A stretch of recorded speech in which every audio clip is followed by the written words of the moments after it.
নদীপথ নিরাপদ ও নির্বিঘ্ন করতে নৌ পুলিশের সক্ষমতা বাড়ানো হচ্ছে বলে জানিয়েছেন ডিআইজি মিজানুর রহমান।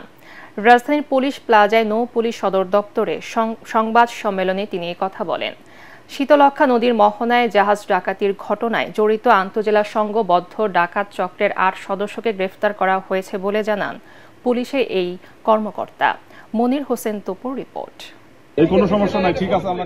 পূর্ব পরিকল্পনা অনুযায়ী 10 জানুয়ারি মুন্সিগঞ্জের মুক্তারপুরে শীতলক্ষ্যা নদীতে 360 মেট্রিক টন ফার্নেস অয়েল বহনকারী একটি জাহাজ থামায় সংঘবদ্ধ ডাকাত দল।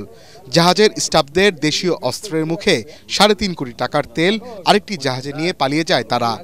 তথ্য প্রযুক্তির মাধ্যমে অভিযান চালিয়ে 8 ডাকাতকে গ্রেফতার করেছে নারায়ণগঞ্জ নৌ police. Police super Alamgir Hossain জানান, তাদের বিরুদ্ধে একাধিক মামলা রয়েছে। এই 7 দিন ধরে বিভিন্ন জায়গায় ঘোরাঘুরি করছে।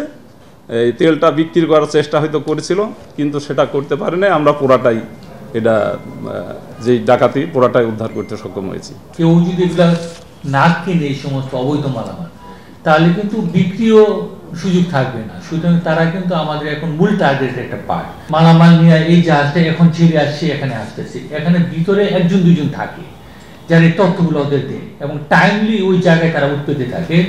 5 আগস্ট পরবর্তী নৌপুলিশের সংস্কার ও নদীপথের নিরাপত্তা সম্পর্কে জানতে চাওয়া হয় ডিআইজি মিজানুর রহমানের কাছে। আমাদের সবগুলা নৌ থানা ফাঁড়ি কিন্তু এখনো চালু করা সম্ভব হয়নি। আমাদের 149টা নৌ থানা ফাঁড়ির মধ্যে মাত্র 121টা নৌ থানা ফাঁড়ি এখন চালু রয়েছে। নৌ পুলিশের সক্ষমতা আরো বৃদ্ধি করা যায় এবং নৌ পুলিশকে আরো বেশি খুব দ্রুততার সাথে কাজে লাগানো যায়, সেই চেষ্টা অব্যাহত আছে।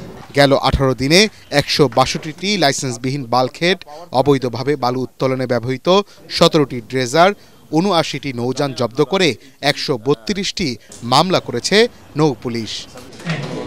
মনির হোসেন তপু, এটিএন বাংলা, ঢাকা।